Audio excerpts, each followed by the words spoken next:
Alo, alo. Alo, harafi. Karame, karame musaza. Turaho, turahari, turahabaye. Mukomere cyane bantu banje. Yego, yego, turabakiriye, tubahaye ikaze rikwiriye. Yego.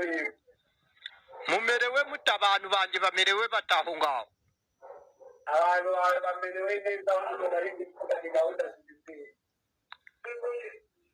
Gahunda zimeze neza muri Ruda. Mwe ntizibageraho hirya no hino ku isi yose.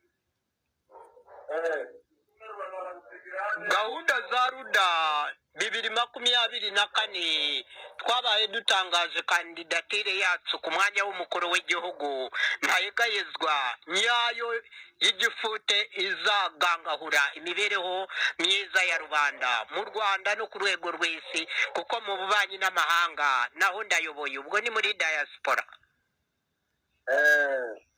Ubwo imbere mu gihugu abaruda n'abarudakazi n'uturuda duto tutarafata irangamuntu n'inshuti z'abaruda z'abatari abaruda bose banyotewe impinduka n'impinduramatwara mu Rwanda.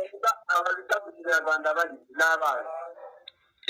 Abaruda ni abagabo, ni abarudakazi, ni abagore, uturuda duto tutarafata irangamuntu n'abana b'abakobwa n'abahungu bose batarafata irangamuntu, batarageza imyaka yo gufata irangamuntu, ariko bayigeza bafata irangamuntu bakaza kwifatira kode za Ruda muri Ruda, bakiyandikisha muri Ruda muri make.